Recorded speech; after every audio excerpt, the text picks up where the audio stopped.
ما شاء الله لا يسوق الخير إلا الله بسم الله ما شاء الله لا يخرج السوء.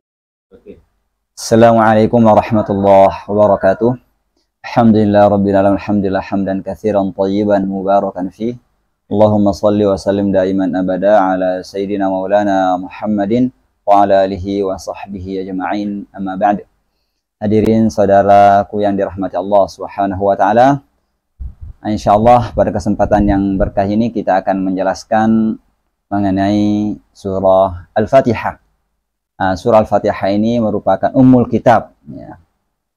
Maka sangat bagus dan layak untuk kita fokuskan pembelajaran kita terhadap surah Al-Fatihah, karena yang merupakan juga rukun daripada salat kita. Nabi SAW bersabda, la salata liman lam yaqra bi fatihatil kitabi. Tidak salat melainkan membaca surah Al-Fatihah, ya. Jadi bagaimana kita memperbaiki salat kita, kemudian sebelum memperbaikinya, lebih utama juga kita memperbaiki rukun-rukunnya. Di antara rukunnya yang wajib adalah membaca Al-Fatihah. Nah, di kesempatan kali ini juga kita akan menjelaskan mengenai kesalahan-kesalahan yang terjadi ketika membaca surah Al-Fatihah, baik yang saya dapati ketika saya mengajar maupun kesalahan-kesalahan yang masa lalu yang saya lakukan. Ya. Yang pertama, kesalahannya biasanya adalah pengucapan dhammah, ya. Karena ini awal daripada kita membaca Al-Quran, dhammah itu harus bibirnya dibulatkan sebulat-bulatnya. Kata syairnya, "Adh-dhammu la yatimmu illa bi dhammi syafataini dhamma." Dan penyebutan dhammah itu tidaklah sempurna melainkan dengan menggabungkan bibir dengan sebulat-bulatnya, atau membulatkan bibir dengan sebulat-bulatnya. Dan ini tidak bisa kecuali dengan memoncongkan bibir, ya, kayak gini, ini yang pertama. Kemudian kesalahan berikutnya, terkadang hamzah dengan ain itu orang membacanya sama pengucapannya, tapi beda makhrajnya. Dia kira sudah membaca ain padahal bacanya hamzah, dan ini banyak yang terjadi. Contoh misalnya hamzah, dia sudah mengira membaca ain tapi bacanya hamzah. A'udzu. Ini kan sudah benar makhraj dhammanya, cuma makhraj ainnya salah karena dia membacanya hamzah. Harus bacanya a'udzu, ya. Di ain harus jelas kedengaran, beda dengan hamzah, kemudian dhammanya juga didapatkan, ya. A'udzu. Kemudian makhraj huruf dal. Dal ini adalah huruf da yang punya titik satu di atasnya. Itu adalah makhrajnya ujung lidah bertemu dengan ujung gigi seri di sini. Kalau posisi tangan kayak gini. Kalau bibir saya kayak gini. Itu adalah makhraj aslinya huruf dal. Jadi tidak boleh dikeluarkan kalau tidak sesuai dengan makhraj aslinya. Jadi bacanya a'udzu billahi minasy syaithanir rajim. Nah, di sini huruf ta dan huruf ra ya bukan huruf yang keluar daripada bibir. Maka ketika kita mengucapkan huruf ra dan huruf ta, bibir kita nggak usah dimojongkan karena tidak ada kaitannya dengan bibir. Karena makhrajnya huruf ra itu adalah punggung ujung lidah, dhahrul lisan, bertemu dengan langit-langit depan atau gusi depan yang atas. Kemudian makhraj huruf ta adalah ujung lidah bertemu dengan pangkal gigi seri atas. Jadi ketika kita sudah tahu makhraj asli daripada kedua huruf ini, bahwa ketika kita ditanya makhrajnya, maka bibir sama sekali tidak disebutkan, maka bibir tidak berpengaruh sama sekali dalam pengucapannya huruf ra dan huruf ta. Contohnya, a'udzu billahi minasy syaithanir rajim. Jadi tidak boleh baca minasy syaithanir rajim. Enggak ada pengaruhnya sama sekali. Kemudian fathah itu bukan suara O. Karena O itu adalah bentuk membulatkan bibir, sedangkan fathah itu adalah membaca atau dengan membuka bibir saja, tapi tidak bulat. Beda pengucapan fathah dan pengucapan O. Maka kalau misalnya huruf ro, ya ro, ini sudah tebal. Ro, bukan ro. Beda kan pengucapannya? Kemudian po, ini sudah tebal fathah. Ini fathah yang ditebalkan. Po, bukan po. Beda sekali pengucapannya. Maka sini kita akan mengucapkan dengan ucapan yang benar. Ya.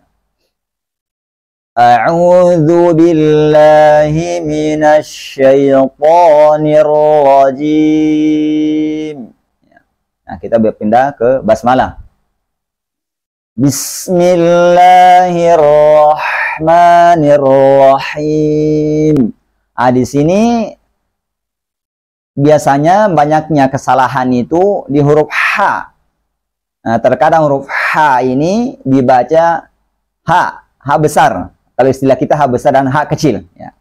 Nggak apa-apa kita memakai istilah ini untuk memperjelas pembelajaran kita. Huruf H besar itu ada di Allah, Bismillahi. Ya. Ini kita gunakan pakai H besar, Bismillahi. Ya. Kemudian H besar ini dulu makhrajnya bukan di dada, ya. Bukan Bismillahi. Tapi dia hanya sebatas pangkal tenggorokan. Ini belum sampai ke dada. Ya. Jadi Bismillahirrahmanirrahim. Ya. Kemudian kita berpindah ke huruf H kecilnya. Roh. Di sini biasanya ada yang baca H besar, ada juga yang biasa membaca H kecil, ada juga yang biasa membacanya kho.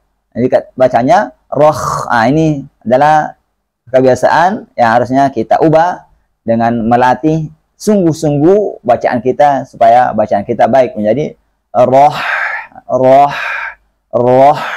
Gitu. Kemudian terkadang ada yang benar bacaannya di sini H kecilnya, tetapi di rohimnya salah. Contoh yang salah yang sering didapatkan Rahmanirrahim. Di sini di akhirnya dirubah menjadi H besar. Ini sebenarnya hurufnya sama, suaranya dibedakan. Ini bacanya ketika suaranya beda otomatis makhrajnya juga sudah salah. Di sini kita harus perbaiki daripada huruf H bacanya H, roh dibaca roh, kemudian hi dibaca hi. Tidak boleh berpindah daripada harakatnya, tidak boleh berpindah daripada makhrajnya. Jadi bacaan yang benar adalah Bismillahirrahmanirrahim. Ya. Kemudian kita berpindah ke ayat 2 daripada surah Al-Fatihah. Ya. Alhamdulillahi Rabbil Alamin. Nah, di sini ada dal. Dalnya pengucapan Al-Quran itu lembut. Tidak kasar, juga tidak dibaca tebal. Bukan alhamdu. Ya. Jadi, alhamdu. Ya. Kemudian, H-nya di sini H kecil. H, bukan H.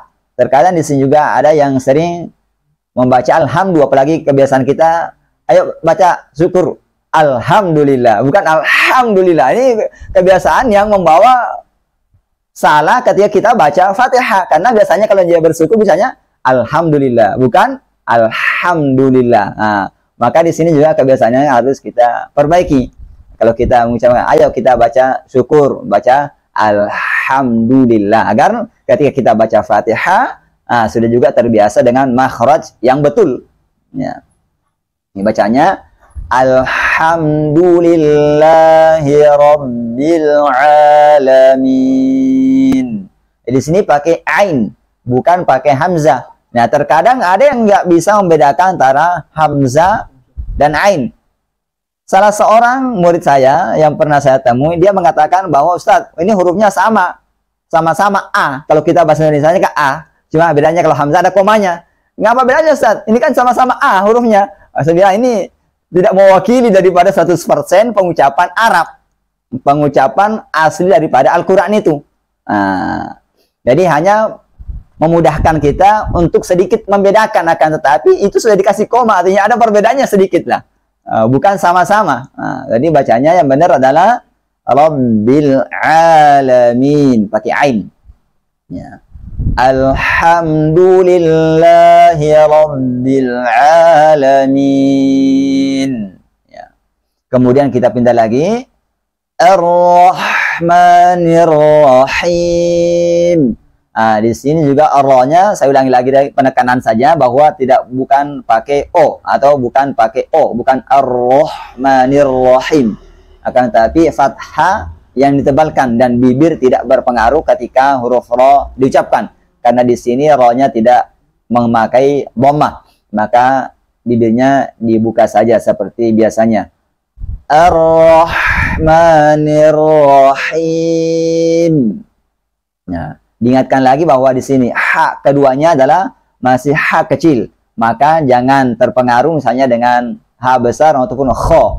Terkadang ada yang sudah benar ha-nya pertama ar-rahmani, tapi di akhirnya dia terkadang mengganti kho ataupun ha. Itu juga kesalahan yang kita harus hindari. Jadi bacaan yang benarnya adalah ar-rahmanir rahim. Ya. Kemudian berikutnya bacaan maliki yaumiddin. Nah, di sini kalau riwayat Hafs itu mimnya dibaca panjang. Nggak boleh dibaca maliki yaumiddin. Nah, riwayat Hafs itu bacaan mimnya panjang. Jadi kalau membaca riwayat Hafs dengan mimnya pendek, berarti bacaannya salah. Otomatis salah. Dan sudah beda riwayat yang ia baca. Ya. Maka kita harus panjangkan 2 harakat mimnya kata maliki sesuai dengan riwayat Hafs. Ya. An Asim. Maliki yaumiddin. Nah, di sini ada wawunya, penyebutannya kayak gini. Yaumiddin. Ya, kayak gitu. Maliki yaumiddin. Ya, dalnya dibaca lembut. Jangan maliki yaumiddin. Nah, harus dibaca lembut. Ya. Kemudian baca yang benarnya akan kita bacakan sebagai berikut ini. Maliki yaumiddin. Ya. Iyyaka na'budu wa iyyaka nasta'in. Nah, di sini ada sedikit penekanan di tasdidnya ya, akan tetapi tidak boleh terlalu ditekan. Karena sifat ya adalah memiliki sifat yang tidak terlalu ditekan. Nah, di sini ada penekanannya karena hanya tasdidnya saja. Jadi, kalau tidak ada tasdidnya tidak ditekan bacaannya. Ya. Karena huruf ya tidak termasuk daripada huruf syiddah. Nah, maka bacaannya iyyaka na'budu wa iyyaka nasta'in. Jangan terlalu ditekan seperti iyyaka na'budu wa iyyaka nasta'in. Kemudian kesalahan berikutnya ketika mengucapkan dhammanya. Di sini ada dhamma huruf dal dan huruf ba. Nah, maka di sini dhammanya bibirnya dimuncungkan ke depan sebagaimana penjelasan kita mengenai dhamma pada makhraj yang telah lalu. Nah, telah disebutkan tadi awal kita menjelaskan surah Al-Fatihah. Nah, maka disebutkan di sini dhammanya karena memiliki dhamma yang sama-sama berhakat dhamma, maka di sini dalnya makhrajnya bukan di bibir, akan tetapi karena ada dhamma yang mempengaruhinya, maka dia akan menyatu dengan makhraj dhamma yaitu bibir. Maka bibirnya dimoncongkan ke depan. Nah, kayak gini. Iyyaka na'budu wa iyyaka nasta'in. Nasta'in. Di sini pakai sin.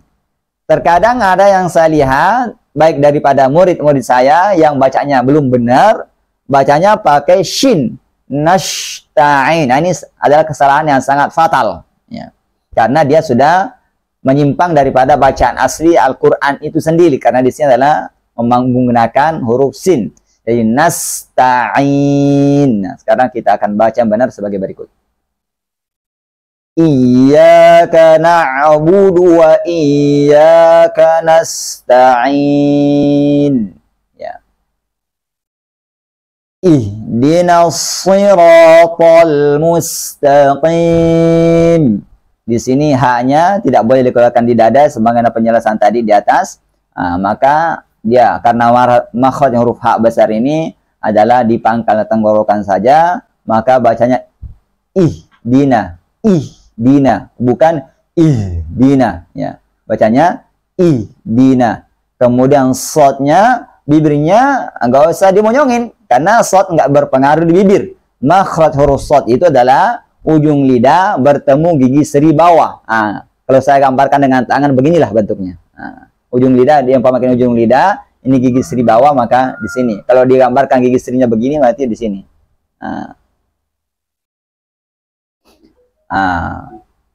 Ihdinas siratal mustaqim. Dan shot ini si-nya masih dibaca tebal. Si. Ini tidak berpengaruh di bibir. Bibir diam saja pada posisi biasa. Si. Karena kalau sin bacanya beda, sangat beda, karena sin tipis. Si dan si sangat jelas bedanya. Tapi kedua-duanya ini tidak ada pengaruhnya di bibir, ya. Kecuali dia berharakat dhammah. Maka bacanya ihdinas ya. Ihdinas siratal mustaqim. Di sini ada huruf ta. Huruf ta ini juga tidak berpengaruh di bibir. Ya, karena makhrajnya sebagaimana kita jelaskan di awal tadi, bahwa makhraj huruf ta adalah ujung lidah bertemu dengan pangkal gigi seri atas yang dalam. Umpamakan ini bagian dalam mulut kita, ini ujung lidah kita, maka dia akan bertemu ke atas ini. Ihdinas siratal mustaqim. Di sini ada lagi dhamma di huruf mimnya. Maka bibir harus monyong ke depan karena dia menyatu dengan makhraj mim, yaitu dua bibir. Maka di sini mu ke depan, mu sesuai dengan makhraj dhamma karena sudah menyatu dengan makhraj mimnya. Maka kita monyongin ke depan, mu, ya. Mus, ya. Mustaqim. Ihdinas siratal mustaqim. Ya. Sekali lagi saya baca bacaan yang benarnya.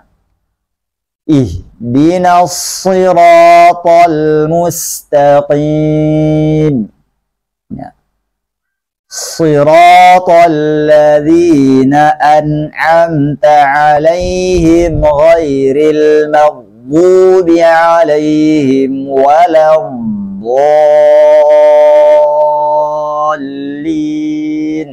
Kalau riwayat Hafs an Asim, yang riwayat yang kita baca, yang dapati di Al-Quran atau mushaf kita adalah itu merupakan satu ayat yang utuh, maka sebaiknya disambung bacanya, nggak usah berhenti kalau nafasnya memang kuat dan memang ini harus kita latih, ya.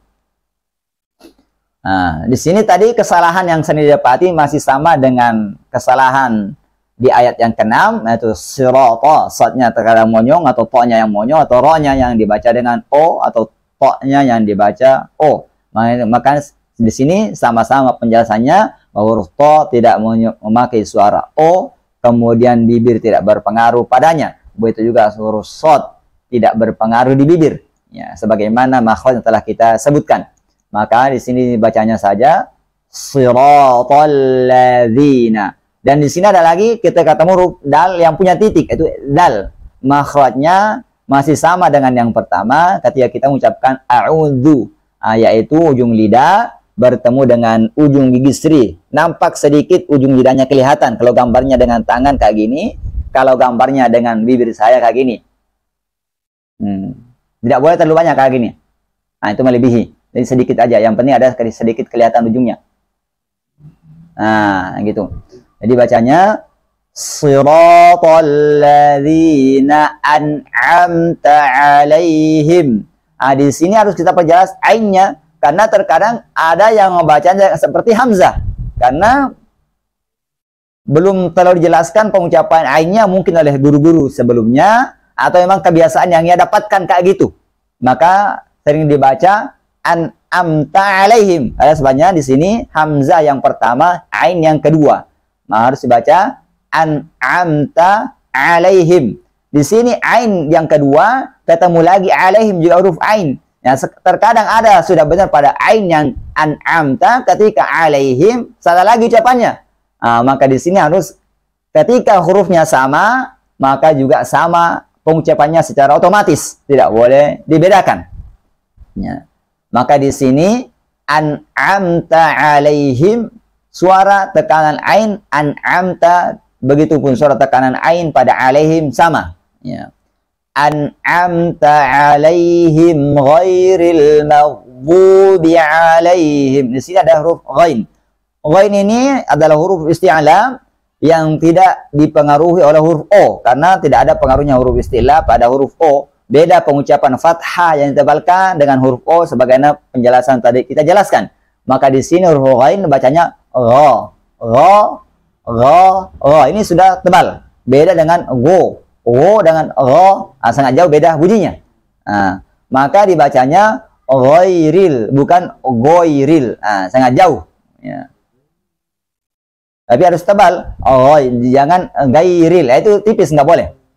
Bacanya ghairil maghdubi alaihim. Dan di sini ada ghain. Ghain di sini setelah mim tebal. Maka jangan dipengaruhi bacaannya mim. Mim jangan ikut-ikutan jadi tebal. Yang tebal hanya ghainnya doang. Ya. Jadi jangan maghdubi. Harusnya baca maghdubi. Ya. Ghairil maghdubi alaihim. Di sini ada dhamma lagi. Maka bibirnya monyong lagi ke depan. Ya. Atau mencucu. Ada istilahnya mengatakan mencucu. Sama aja monyong dan mencucu. Ya. Ghairil maghdubi alaihim. Di sini adalah huruf bod, bu, bukan dal, du. Ini sangat jauh bedanya penyebutan dal dan bod. Walaupun keduanya sama-sama dhamma. Di sini dal tipis, contohnya du, du. Ini dal. Atau bo, bu. Jadi pengucapannya sangat jauh berbeda. Jadi ucapan yang benar adalah ghairil maghdubi alaihim waladdallin.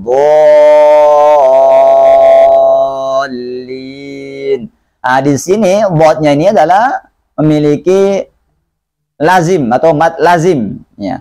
Maka di sini jangan terpengaruhi, misalnya kalau kita baca mat aritnya 2 atau 4, jangan bodnya dikurangi.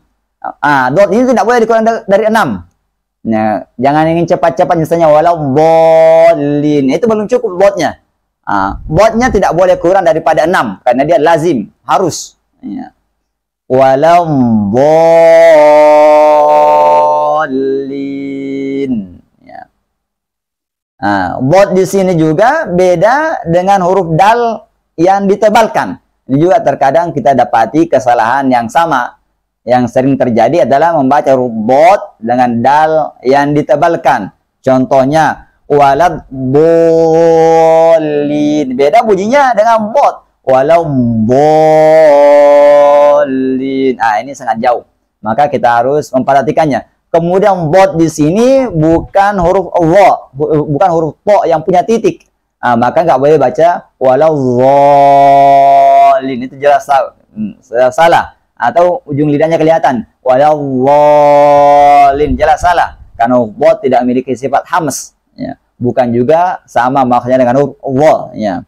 Maka bacaan yang benar adalah waladdallin. Nah, sekarang saya baca utuh ayatnya, ayat 7 ini. Siratal ladzina an'amta 'alaihim ghairil maghdubi 'alaihim waladdallin.